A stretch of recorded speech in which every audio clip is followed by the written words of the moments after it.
Boa tarde, meus amores, tudo bem com vocês? Hoje nós vamos começar a nossa aula 8 aí de Geografia, falando sobre o êxodo rural no Brasil.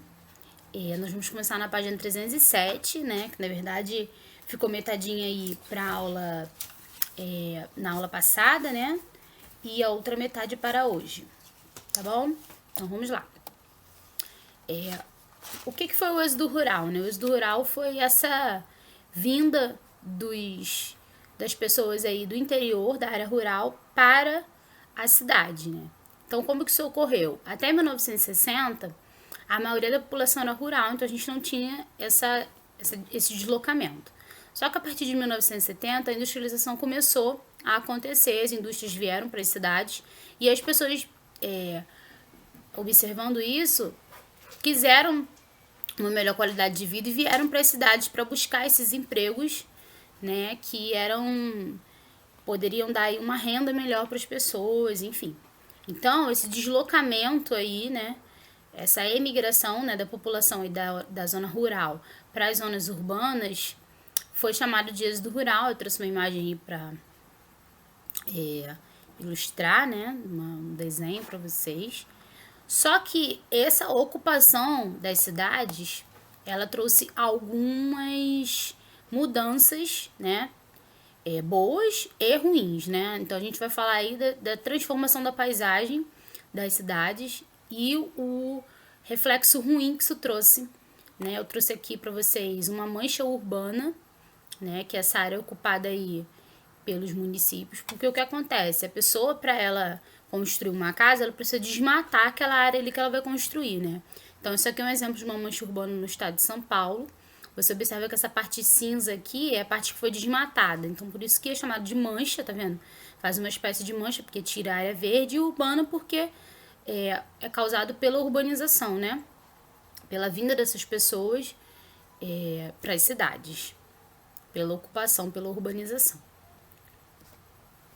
Depois o livro também destaca esse processo de urbanização aí do Brasil, né? A gente tem aí a ocupação dos estados de 1970, que foi quando começou esse êxodo rural, até o ano de 2010, que foi o último ano que nós tivemos aí essa observação. Então as partes mais claras são até 40% de urbanização. Então você observa que em 1970 a gente ainda tinha áreas com essa cor. Aqui já em 2010 a gente não tem nenhuma. Então a gente observa aí que quanto mais escuro, mais gente, né? Então o processo de urbanização, como ele aconteceu de uma forma, se a gente colocar aqui na ponta do lápis, né? De 1970 até 2000, 30 anos, mas de 2010 em 40 anos como que mudou, né? Mudou bastante coisa. Então, agora eu vou destacar os problemas decorrentes dessa urbanização, né?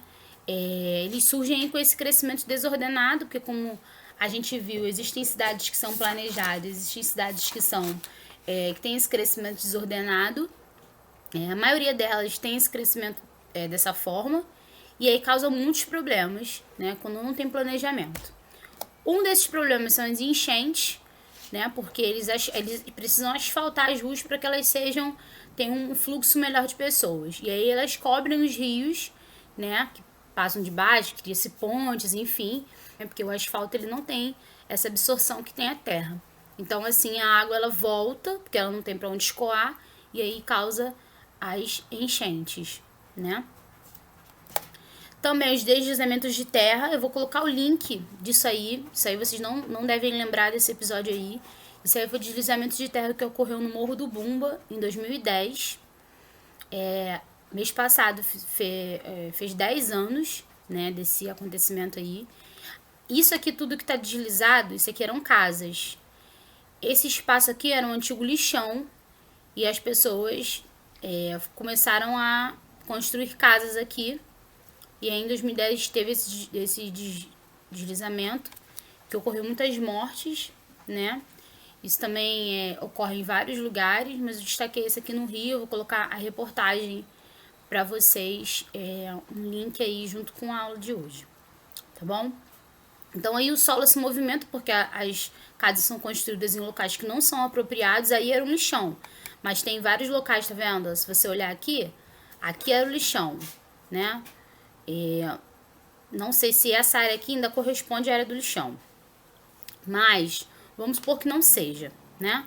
Então aqui não é o lixão, mas você observa que é uma área muito inclinada, que não é, própria para construção de casas, né? As casas, elas são, o ideal é que elas sejam construídas em terrenos planos.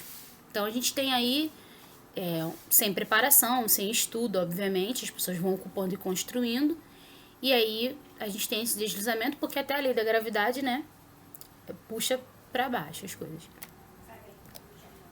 Outros problemas que a gente também pode destacar é a falta de mobilidade urbana, que causa aí os engarrafamentos, né, gigantescos, e a poluição do ar, porque imagina, todos esses carros jogando os gases tóxicos, mais ônibus, né, mais caminhão, enfim. Então isso aí polui o ar. Isso aqui é uma imagem da cidade de São Paulo, isso é real, né?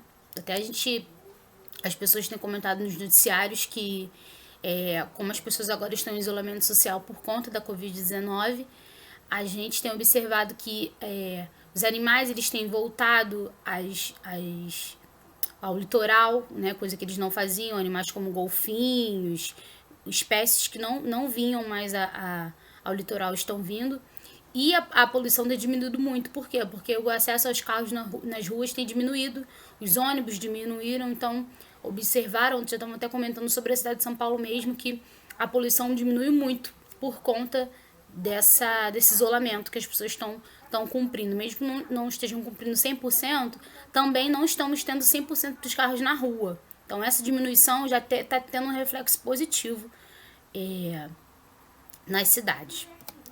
Então aí vocês vão colocar aí a aula, né, e a data de hoje, da página 307 até a página 317, né? Perdão, eu fiz uma alteração aqui, porque iam ficar muitas páginas. Então, da 307 até 317. E aí, vocês vão fazer os exercícios da 307, só vão pular aí a 308 e até a 317, tá? Reduzir um pouquinho, porque vai ficar bastante coisa para hoje. Porém, tem páginas que só tem 2 exercícios, então mesmo sendo aí uma quantidade boa de páginas, não são muitos exercícios, tá? Façam com calma. Logo depois eu vou botar a correção para vocês dos exercícios da aula da semana passada, e qualquer coisa vocês podem me chamar para poder tirar alguma dúvida. Não esqueçam de responder a chamada aqui no portal, tá? Que é a nossa forma de registrar, para que eu possa também colocar nas minhas anotações. E terminando, me mandem a foto das atividades para que eu possa também registrar a participação de vocês, tá bom? Fiquem com Deus, um beijo e qualquer dúvida eu tô aqui.